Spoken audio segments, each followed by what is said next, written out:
Equality और liberty के ऊपर बहुत सारी फिलॉसफीज लिखी गई हैं, लेकिन आज हम लॉक, रोसो और मार्टिन की थियरीज देखेंगे। Hello everyone, welcome back to my channel. सबसे पहले हम जॉन लॉक की थ्योरी ऑफ नेचुरल राइट्स और सोशल कॉन्ट्रैक्ट देखेंगे।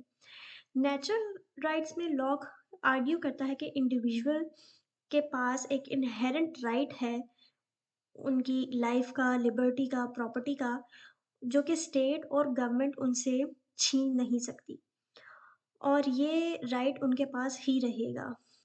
ही बिलीव्ड कि ये जो इनहेरेंट राइट्स हैं जिनमें लाइफ है, लिबर्टी है, प्रॉपर्टी है, एजुकेशन है, ये इनहेरेंट होते हैं और ये प्रिसीड करते हैं स्टेट की एग्जिस्टेंस से। अब फ्रीडम ऑफ लाइफ का मतलब क्या है कि उसके पास राइट है to personal security, self preservation. Liberty में उसके पास फ्रीडम है कि वो परस्यू कर सके अपने इंटरेस्ट को विदाउट इन्फ्रिंजिंग दूसरों के इंटरेस्ट, विदाउट इंटरवीनिंग और हार्मिंग अदर्स इंटरेस्ट और राइट्स।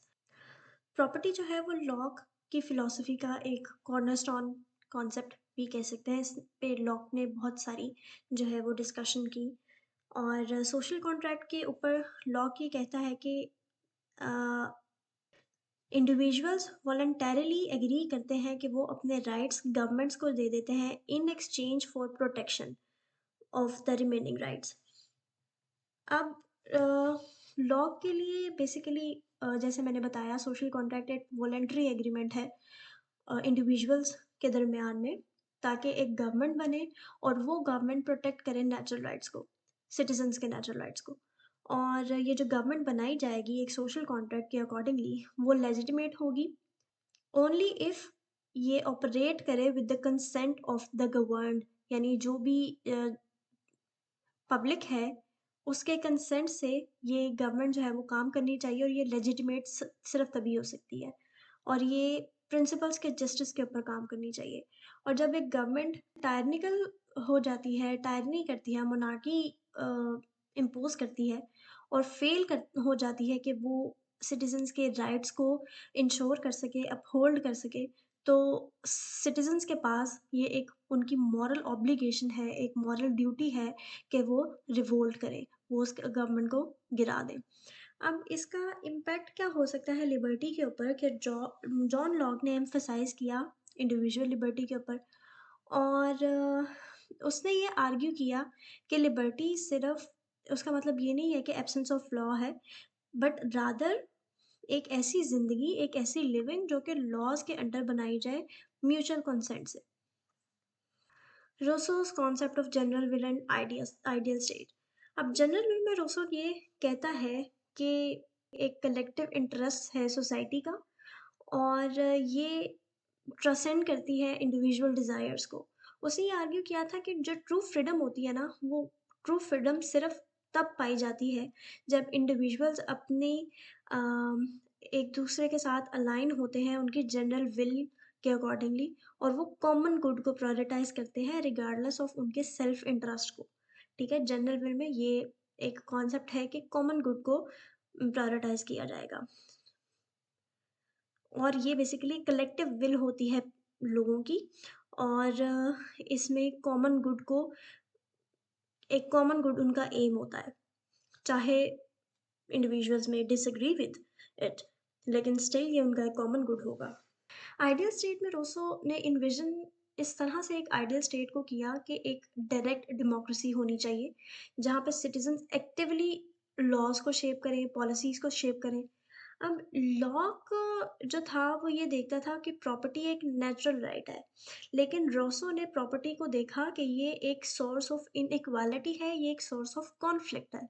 इस सोर्स ऑफ इनइक्वालिटी और कॉन्फ्लिक्ट की वजह से उसने ये प्रपोज किया कि एक सोशल ऑर्डर होना चाहिए और उस सोशल ऑर्डर में एक इकोनॉमिक और सोशल इनइक्वालिटीज़ को मिनिमाइज किया जाए ताकि इक्वालिटी, एक ट्रू इक्वालिटी को अचीव किया जा सके। सो यहाँ पे हमने डिफरेंस क्या देखा। लॉक ये कहता था, जॉन लॉक ये कहता था कि प्रॉपर्टी एक नेचुरल राइट है, लेकिन रोसो ये कह रहा है कि नहीं, नेचुरल राइट नहीं है, ये एक सोर्स ऑफ कॉन्फ्लिक्ट है, ये सोर्स ऑफ इनइक्वालिटी है। और एक इकोनॉमिक और सोशल इनइक्वालिटीज़ को मिनिमाइज़ करना चाहिए ताकि ट्रू इक्वालिटी को अचीव किया जा सके। अब इक्वालिटी को और लिबर्टी को बैलेंस में किस तरह से रोसो के लिए के नज़दीक रखा जा सकता है कि रोसो के लिए इक्वालिटी और लिबर्टी दे आर इंटरडिपेंडेंट, सही है? और इकोनॉमिक डिस्पैरिटीज़ ये बेसिकली अंडरमाइन करती हैं कि पॉलिटिकल इक्वालिटी क्या है, किस तरह से है और आइडियल स्टेट जो है वो इंश्योर करे कि हर सिटीज़न के पास एक इक्वल वॉइस हो गवर्नेंस के अंदर और वो प्रिज़र्व करे पर्सनल फ्रीडम को भी और कलेक्टिव हार्मनी को भी। अब रेशियल इक्वालिटी और civil disobedience Martin Luther King के अकॉर्डिंगली क्या है कि उसका बेसिकली किंग ने एम्फसाइज किया कि हर ह्यूमन बीइंग वो इक्वली क्रिएट किया गया है और वो इक्वल राइट्स डिजर्व करता है, वो इक्वल डिग्निटी डिजर्व करता है। और उसका जो ड्रीम ऑफ इक्वालिटी था बेसिकली उसकी एक स्पीच थी, एक बहुत फेमस स्पीच थी, आई हैव अ ड्रीम। अब ये ग़ालिबन फर्स्ट ईयर, सेकंड ईयर की इंग्लिश की बुक्स में भी हमने पढ़ा है, I have a dream speech. और इसमें किंग ने इन्विज़न किया कि एक सोसाइटी हो जहाँ पे लोगों को जज किया जाए उनके कैरेक्टर की बेस पे, ना कि उनके कलर की बेस पे। और इस तरह से उसने रेशियल इक्वालिटी का इनको इन्विज़न किया, उसको ड्रीम किया। और उसने ही basically sought to dismantle institutional racism और अचीव करे सिविल राइट्स को फॉर अफ्रीकन अमेरिकन्स, क्योंकि अमेरिका के अंदर अफ्रीकन्स को सबसे ज़्यादा जो है वो रेसिज्म का सामना करना पड़ता है। तो इसलिए जो उसका ड्रीम ऑफ इक्वालिटी था वो एक इंस्टीट्यूशनल रेसिज्म को डिसमेंटल करे, मिनिमाइज करे, ख़त्म करे और अचीव करे कि सिविल राइट्स होने चाहिए। डिसोबीडियंस में किंग क्या कहता है कि किंग की philosophy of civil disobedience it was inspired by Henry David और महात्मा गांधी भी ऑफ कोर्स। अब उसने आर्ग्यू क्या किया कि इंडिविजुअल्स के पास एक मॉरल रिस्पॉन्सिबिलिटी है कि वो अपोज करें अनजस्ट लॉज को, लेकिन ये ऑपोजिशन जो है वो एक पीसफुल मीन्स के अकॉर्डिंगली होनी चाहिए। अब सिविल डिसोबीडियंस का मतलब ये बिल्कुल नहीं है कि लॉलेसनेस होगी, आप बिल्कुल तोड़-फोड़ करेंगे, आप गाड़ियाँ जला देंगे, ऐसा कुछ भी नहीं है। पीसफुल मीन्स के साथ पीसफुली आपने प्रोटेस्ट करना है और लॉलेसनेस ना हो लेकिन एक डेमोंस्ट्रेशन हो रिस्पेक्ट का फॉर हायर मॉरल प्रिंसिपल्स। और नॉन वायलेंस एज़ पावर जो है उस पे किंग ने बहुत ज़्यादा एडवोकेट किया और उसने ये कहा कि एक पावरफुल टूल है फॉर सोशल चेंज कि आप नॉन वायलेंस पॉलिसी होनी चाहिए, आपकी वायलेंस नहीं होना चाहिए। आप मार्च करें, आप सिट-इन्स करें, आप बायकॉट्स करें और इस तरह से आप नॉन वायलेंस अ, एक्टिविटीज़ के थ्रू सिविल डिसोबीडियंस करें अनजस्ट लॉज़ की।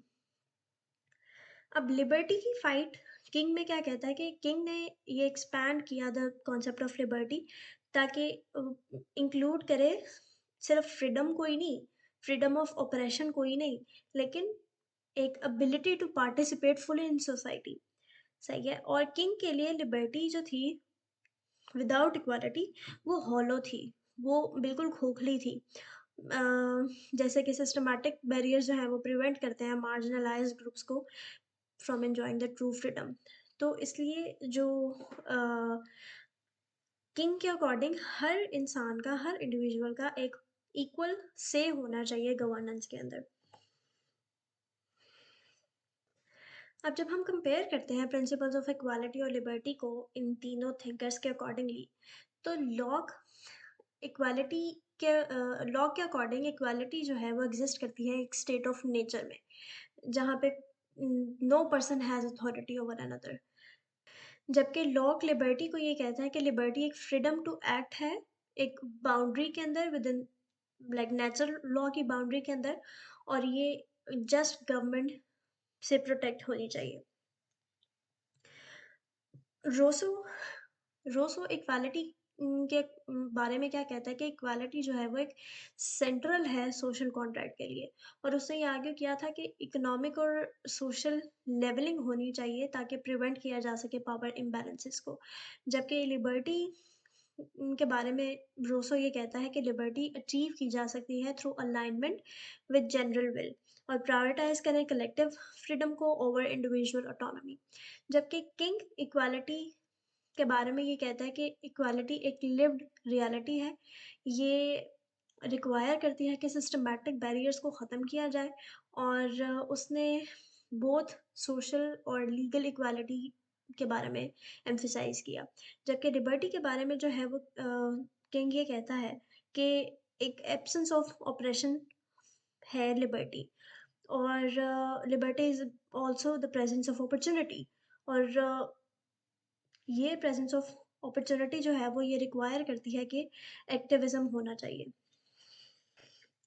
लॉक का जो इन्फ्लुएंस था वो अमेरिकन डिक्लेरेशन ऑफ इंडिपेंडेंस के ऊपर किस तरह से था कि नेचुरल राइट्स के ऊपर जो था वो डिक्लेरेशन असर्शन बहुत ज़्यादा थी कि हर इंसान, all man are created equally. Locke John Locke's का influence American Declaration of Independence के ऊपर नेचुरल राइट्स और राइट ऑफ रेवोल्यूशन में था। अब डिक्लेरेशन ये असर्ट कर रही है कि गवर्नमेंट एग्जिस्ट करती हैं ताकि वो इंडिविजुअल्स के नेचुरल राइट्स को सिक्योर कर सकें, जिनमें राइट टू लाइफ है, लिबर्टी है, परस्यूट ऑफ हैप्पीनेस है। ये बेसिकली लॉ के आइडियाज़ को डायरेक्टली रिफ्लेक्ट कर रहे हैं। जबकि लॉ की थ्योरी ऑफ सोशल कॉन्ट्रैक्ट ये जस्टिफाई करती है कि जो राइट ऑफ पीपल है वो टू आल्टर और अबॉलिश गवर्नमेंट, उस गवर्नमेंट को जो कि फेल हो रही है कि वो अपने सिटीजन्स के राइट्स को प्रोटेक्ट नहीं कर पा रही, और इस तरह से वो रेवोल्यूशन कर सकते हैं। और ये प्रिंसिपल ऑफ रेवोल्यूशन या राइट ऑफ रेवोल्यूशन जो है ये declaration justification for American revolution का एक एक बेसिक प्रिंसिपल है। Rousseau's impact on the French revolution and modern democracy क्या है कि फ्रेंच रेवोल्यूशनिस्ट जो थे उन्होंने एम्फेसाइज किया पॉपुलर सोवरेनिटी के ऊपर, और पॉपुलर सोवरेनिटी एक ऐसा आइडिया है जो कि एक पावर अल्टीमेट पॉलिटिकल पावर लोगों के पास रिजाइड करती है, और ये पॉपुलर सोवरेनिटी है। और एज रोसो ने पॉपुलर सोवरेनिटी को जो था वो एम्फेसाइज किया था, तो ये फ्रेंच रेवोल्यूशन का एक इम्पॉर्टेंट एस्पेक्ट रहा है। अब रोसो का सोशल कॉन्ट्रैक्ट ये कहता है कि रेवोल्यूशंस जो है वो एक नए सोशल कॉन्ट्रैक्ट होना चाहिए और एस्टेब्लिशमेंट होनी चाहिए एक पब्लिक, और एक ऐसे रिपब्लिक की जो कि इंडिविजुअल्स के पब्लिक के गवर्न के कंसेंट के अकॉर्डिंगली हो। और ये जो सोशल कॉन्ट्रैक्ट था ऑब्वियसली ये Rousseau's belief in inherent rights of citizens को रिफ्लेक्ट करता है। अब मार्टिन ल्यूथर किंग की जो एक लास्टिंग लेगेसी है इक्वालिटी और जस्टिस में, वो हम सिविल राइट एक्ट्स और वोटिंग राइट एक्ट में देखते हैं। उसका किंग का एक्टिविज्म सिग्निफिकेंटली कंट्रीब्यूट करता है सिविल राइट एक्ट ऑफ 1964, और ये 1964 का सिविल राइट एक्ट ये प्रोहिबिट करता है डिस्क्रिमिनेशन को, चाहे वो डिस्क्रिमिनेशन रेस की बेस पे हो, कलर की बेस पे हो, रिलीजन की बेस पे हो, जेंडर की बेस पे हो, या नेशनल रिलीजन की बेस पे हो। ये डिस्क्रिमिनेशन को प्रोहिबिट करता है। अब किंग की efforts led to the voting acts of 1965, और ये वोटिंग राइट एक्ट 1965 ने आउटला किया, ख़त्म किया डिस्क्रिमिनेटरी वोटिंग प्रैक्टिसेस को, और इंश्योर किया कि हर सिटीजन्स को, हर इंडिविजुअल को, चाहे उसका कुछ भी रेस है, कलर है, रिलीजन है, जेंडर है, नेशनल ओरिजिन है, उसको एक्सेस मिले वोटिंग की। और ये जो फ़िलॉसफ़ीज़ हैं लॉ की, रोसो की, किंग की, ये रिप्रेज़ेंट करती हैं एक डिफ़रेंट लेकिन इंटरकनेक्टेड अप्रोचेस को, इक्वालिटी और लिबर्टी से रिलेटेड। लॉक ने फ़ोकस किया नेचुरल राइट्स एस्टेब्लिश करते हैं, एक फाउंडेशन फॉर कॉन्स्टिट्यूशनल डेमोक्रेसी, जबकि रोसो का जो एक कलेक्टिव विज़न था उसने ऑफ़र किया कि रेडिकल रीथिंकिंग होनी चाहिए इक्वालिटी और गवर्नेंस की। जबकि किंग का एक्टिविज़्म जो था उसने डेमोंस्ट्रेट किया कि किस तरह से ये principles they could be applied ताकि टेंजिबल जस्टिस को अचीव किया जा सके। और टुगेदर इनके जो आइडियाज़ हैं ये हमारी एक अंडरस्टैंडिंग ऑफ जस्ट सोसाइटी को शेप करते हैं और ये एंड्योर करते हैं कि ह्यूमन डिग्निटी की क्वेस्ट किस तरह से होनी चाहिए। That's for today, see you in the next video.